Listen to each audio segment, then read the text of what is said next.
Salut tout le monde, je m'appelle Kevin. Aujourd'hui, je vous montre 5 trucs pour améliorer votre composition en photo. À partir d'aujourd'hui,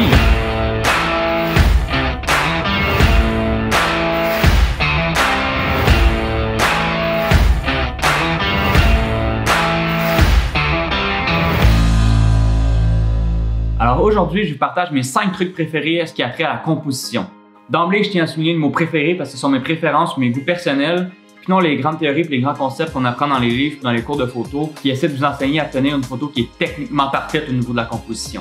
Donc maintenant que ça c'est mis au clair, les 5 trucs que je vais vous partager aujourd'hui, c'est centrer son sujet, l'espace négatif, la création d'un avant-plan ou d'un arrière-champ, la simplicité photographique, puis le dernier, je vous le garde en surprise pour la fin.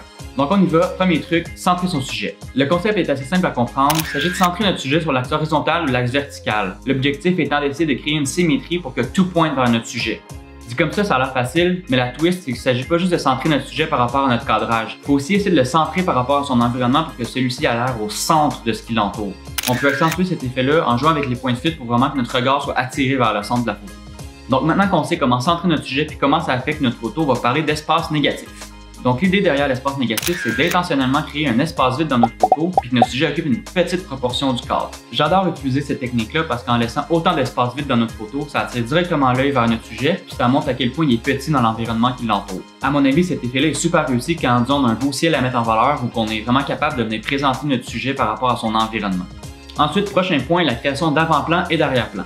Ce que j'aime vraiment avec cette technique-là, c'est que ça nous permet de créer de la profondeur et de la texture à notre photo. Pour l'arrière-plan, ce qu'on vise à obtenir comme effet, c'est de créer une séparation de notre sujet puis l'arrière-plan. Donc, on veut vraiment séparer le sujet puis son environnement.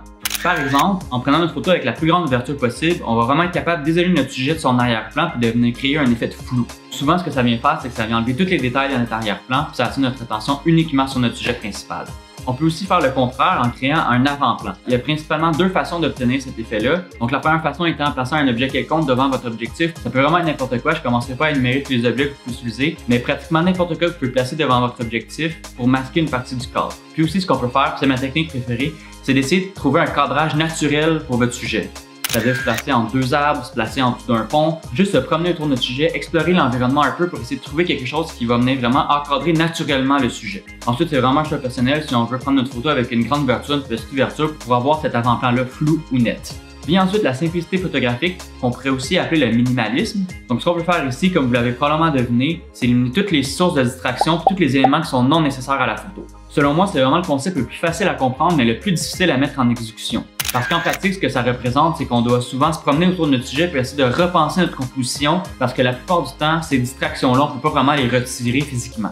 Donc, il faut souvent trouver des nouveaux angles, une nouvelle composition pour essayer de les masquer, ces distractions-là. Et maintenant, le dernier truc que j'ai gardé pour les guerriers qui sont encore là, je vais l'appeler le mix and match. Ce que je veux dire par là, c'est qu'il ne faut pas avoir peur d'essayer de combiner les techniques. Il faut surtout pas s'empêcher d'essayer des choses puis prendre des photos selon notre vision. C'est pas vraiment une technique, mais c'est plus un conseil ou un encouragement à essayer des choses. Puis surtout, n'hésitez pas à jouer avec votre composition, même si ça ne cadre pas avec les grandes règles de la photographie.